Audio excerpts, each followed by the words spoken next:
Okay, welcome to another video. What we're going to do today is finish up with our looks of the Manjaro 20.1 releases. Now I've saved the flagship version till last, which is of course their XFCE version. So we're in the live ISO right now, which is around about 2.7 GB in size. So we're going to launch the installer straight from the welcome screen here, which of course, much like all of their other versions, is using the Calamares installer. So we're going to go for British English, which is automatically selected. Europe, London, and let's just quickly test out that that keyboard is correct for English UK. It is indeed, so let's go next. Okay, so what we're going to do here is the exact same that I did for the Manjaro GNOME video and the KDE video as well, all on the same disk. So we're going to erase disk and we're going to go for swap with Hibernate, and that's going to give us an EFI 300, a swap of 17.1 GB, which will be enough to suspend to disk with hibernation, which we'll test out throughout the video. And then it's going to give the rest on root of ext4 221 GB, and it's on the exact same storage device as the previous two videos, so we can compare how long it takes to install compared to the GNOME and KDE versions. So let's go next.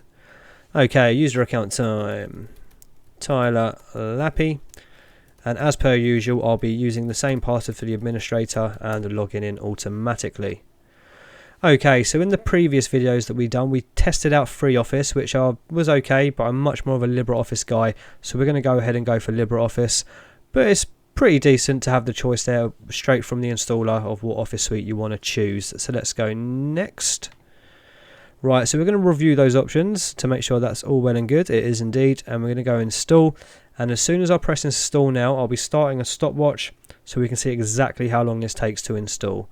The other two versions were ridiculously fast. I'm really impressed at how well they've done with the installer here to get it installed in just under 2 minutes, which means you're going to be up and running straight away, no waiting around, and you're good to go. Okay, so the installation has now finished, and again, it's blowing my mind how fast these installs are. So this one was done in 1 minute and 43 seconds. So I do believe we have a winner. I think this has been the fastest install out of all of the versions. So what we're going to do now is restart and check out our freshly installed Manjaro XFCE desktop. Right, so here we are, our XFCE desktop, and before we get going, I must say, just out of the box, I do really appreciate how clean and simple the XFCE implementation is on Manjaro. So what we're going to do to start off with is jump into the release information, but we're only going to touch on the stuff that mentions XFCE. However, before we do that, I'm going to have to enable tap to click on our touchpad there.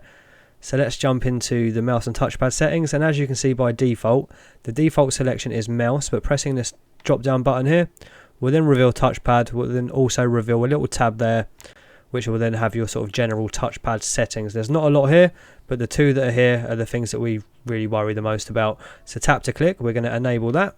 And in scrolling mode, you have a few different ways. So I do believe, yeah, you have edge scrolling as well as circular scrolling, but that appears to be grayed out. Or you could disable it altogether. Now, I'm quite a fan of the sort of two-finger motion, so I'm going to go ahead and go two-finger scrolling.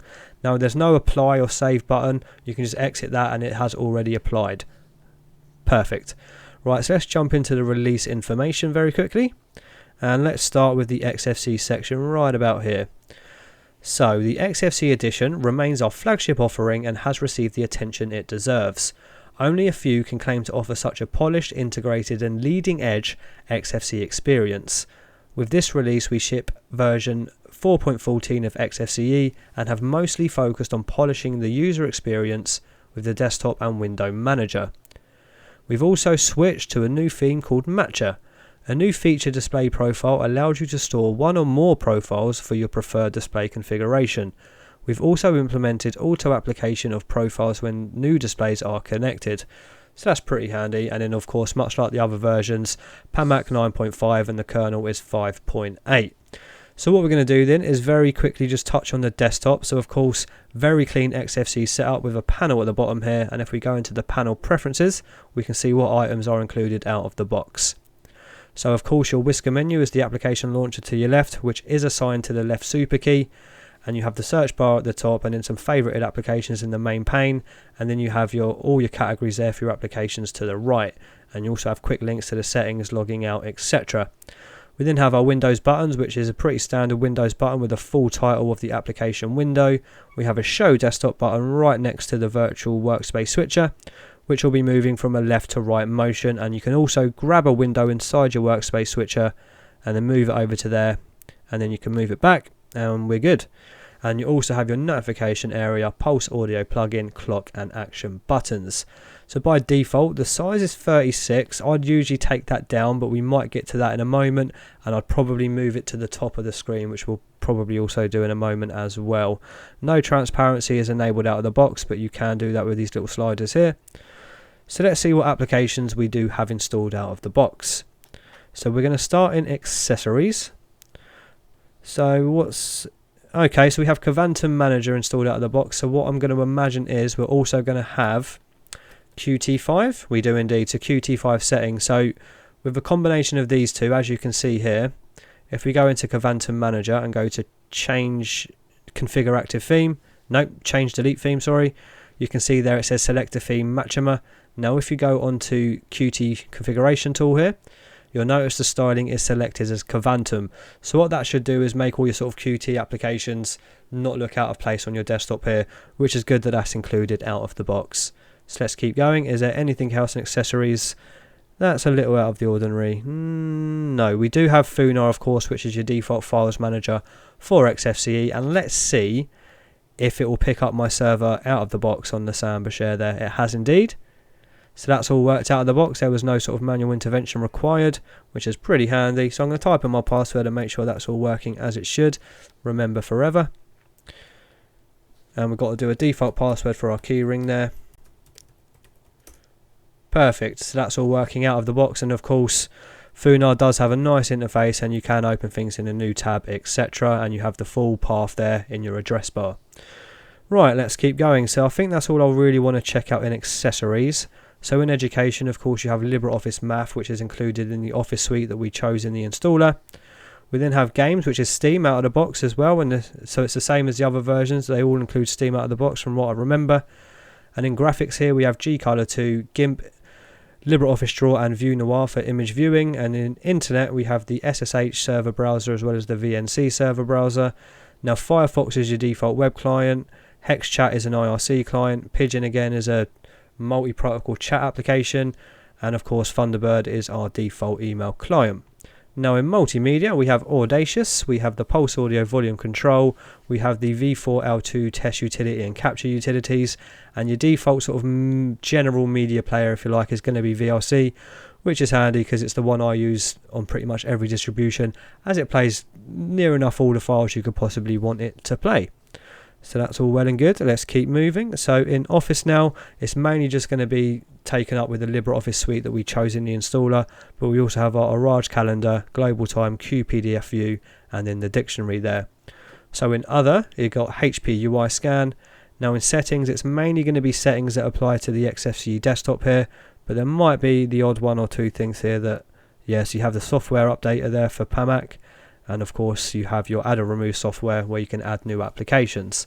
So while we are in here, we are going to grab this update. So we've got to get 917 kilobytes. So we're going to go ahead and apply that. And I'm going to pause the video here and then we'll come back once that's completed.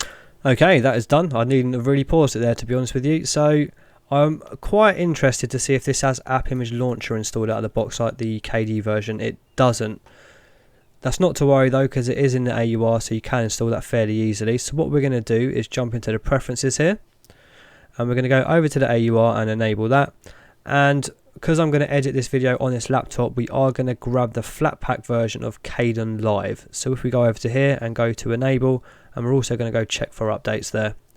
Now I'm not sure whether Manjaro requires an update or if it even includes the FlatHub repository, so we're going to double check that now. So if we go into the search settings and type in Kdenlive, we hopefully will have a few options. We do indeed.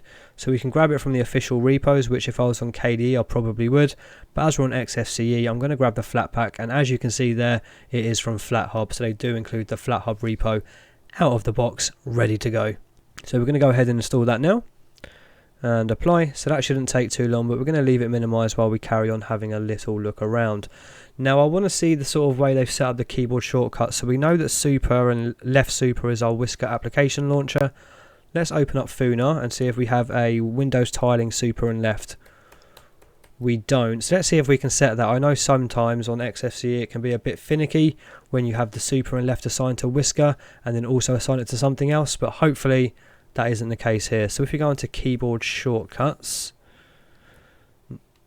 this one here, no, we want the Windows Manager shortcuts, my apologies. So if we go into Windows Manager and then jump into the keyboard here, here is where we can set some sort of desktop keyboard shortcuts. So what we're going to look for is Windows tiling. There we go. So tile window to top, bottom, left or right.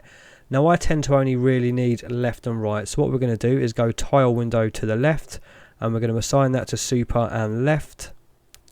And then we're going to do the same for right, super and right. Now let's test that out. So hopefully that will work all out of the box and we won't have to mess around with things. Perfect. So we can get side by side window snapping with our super and left and right keys. As you can see there with Pamac and Funa, all is working well and good. And whisker menu still works with the super key as well. Perfect. Right, so I do believe Arcade and Live is installed. So let's just see if that has appeared in our application launcher. There we go. So there was no need to reboot for things to appear in our application launcher there. It was pretty much all ready to go out of the box. Okay, cool. Right, so as well as the Flatpak, you do also have the option to enable Snap.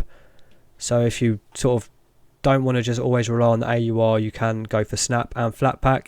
And if you wanted to also install the App Image Launcher, which is included in the KD version, I do believe, you should be able to just grab it from the AUR there or the official repositories. So you can go ahead and install that as well, which we're going to go and do as well. So let's apply that. So that's got to grab a few little things there, but not too much. So we're going to apply. And we are done. Okay, so let's check out the theming then. So if we go on to Appearance, I'll tell you what, let's go into the full GUI for the Settings Manager here. And this will house all of your XFCE settings pretty much. So you got things like your appearance, and as you can see there, App Image Launcher settings has now also appeared there as well. So we could jump in there and then sort of manually set the settings for the app images. Perfect. I do like the integration of App Image into XFCE. It works very well. So what we're going to do is jump into the appearance. So the default new theme is Matcha C, and they do have a lot of different variations of that theme. So what we are going to do is open up Windows Manager, and then we're going to have it side by side while we change the sort of style theme and the desktop theme to see how some of these themes look. So we're on Matcha C, so let's check out Matcha Light, and then we're going to change it on there. Okay, so that's a pretty clean and light theme. I'm more of a dark theme guy, so let's see what the dark versions are like. So we have an Azul as well. So what does that do? Okay, so what these Azuls will do is sort of change the accent colour. So as you can see, this line is now blue, whereas on that it's a green. I quite like the blue actually. There we go. So let's check out some of these dark themes then. So we have Dark Sea. Oh, that's very dark, isn't it? Dark Sea. I don't know if that's too dark. It's nice. Let's check out some of the other ones then. Okay, so that's a very different, like slight change in the shade there from Dark Azul to Dark Sea. So I'm going to leave it on Dark Sea actually, I don't mind that. So we're going to change the colour though. Oh, okay, so the colour's specific to the theme there. So we're going to leave it on Dark Azul because I quite like the blue.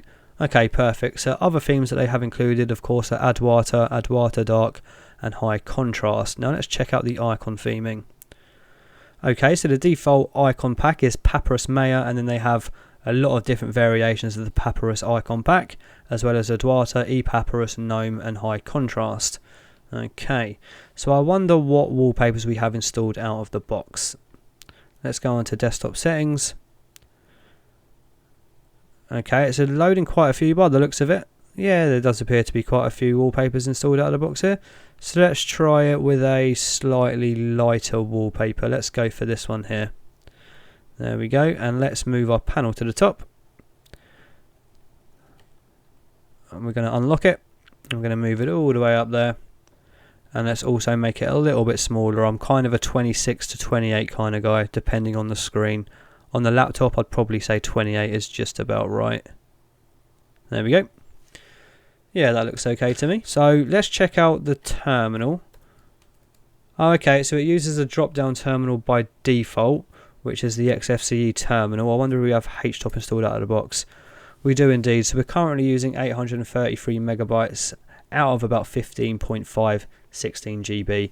So I'm not a huge fan of drop-down terminals. I don't mind them, but I'd always want my Control-Alt-T to be assigned to just a terminal window. So what we are going to do is relock our panel, because I do believe we forgot. And then we're going to go into the keyboard shortcuts for the application shortcuts this time, which is under the keyboard. And we're going to change the terminal shortcut to just the standard terminal window. So there we go. As you can see there, XFCE, and then it has a double dash and then a drop down. So if we just remove the drop down, it will then open up just a standard XFCE terminal window, like so. Perfect. So that's much more the way I like to use my terminals out of the box. Oh, and of course, dragging your window to the left will snap it, and then dragging it further will move it across your different desktops there. Right, so what we're going to do now is check out whether the Hibernate works as well as it does in all their other desktop versions. So let's open a few applications now. Let's open up Firefox. Let's open up the firewall configuration.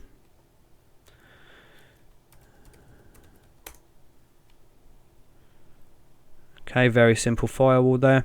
And let's also open up a text editor, which I do believe is Mousepad. And then we're going to test out Hibernation with the GUI here. So let's go up to here. And we're going to click Hibernate, and I'm going to pause the video here. Okay, so we've just booted back up from Hibernation, and we have landed at the lock screen, which is pretty nice looking as well. So if we type in our password, hopefully every application that we had on the window before will also appear on our desktop the same way we left it. So there we go. Hibernation is absolutely perfect on Manjaro across all of their versions. I've had no issues with Hibernate. Now, I have had issues with Hibernate on other distributions in the past, but actually getting into Hibernation very quick and then resuming from it works absolutely flawlessly, so there's no complaints there. So let's close a lot of this now. Now, I am intrigued to jump into the display settings, because I'm assuming that's where the new sort of settings for the profile configuration is. So let's jump into display. So let's see what we can do in display. So as you can see, we're currently in a mirrored sort of view. So if we go into advanced, we then have our profiles here, and we have some settings there for connecting new displays. So configure new displays when connected, automatically enable profiles when new display is connected, identifying displays, show pop-up window to identify displays. So that's pretty handy as well, to be fair. And of course our HTOP is still running from the Hibernate there, and it does appear that you can always still get to your drop down once you've opened it, because it will have a little icon in your system tray as well. Okay, so to wrap things up, what we're going to do is do a very quick reboot and check out the RAM usage. We have only installed an additional one or two things, which is Kdenlive and App Image Launcher, so I'm hoping that's not going to affect our RAM reading too much. So we're going to reboot, and then we'll be back with the HTOP RAM reading, and then we'll wrap it up there. Okay, so we are back up, and we're using about 631 megabytes of RAM there at a fresh reboot, and I think that's just about where we are going to wrap it up with. So out of all of the versions, so Manjaro, KDE, GNOME or XFCE, I'm going to rank my favourite ones. So KDE, because I'm probably a bit biased because that's the desktop I use, then the XFCE, and then the GNOME. But all three versions are very clean and very sort of well thought out desktops. And if you're looking for an Arch based distro and you don't want to go for the rigmarole of installing vanilla Arch, it definitely might be worth checking out Manjaro. Thank you for watching. If you've enjoyed this video, please subscribe and join the Discord. There's a link in the description. See you on the next one. Bye bye.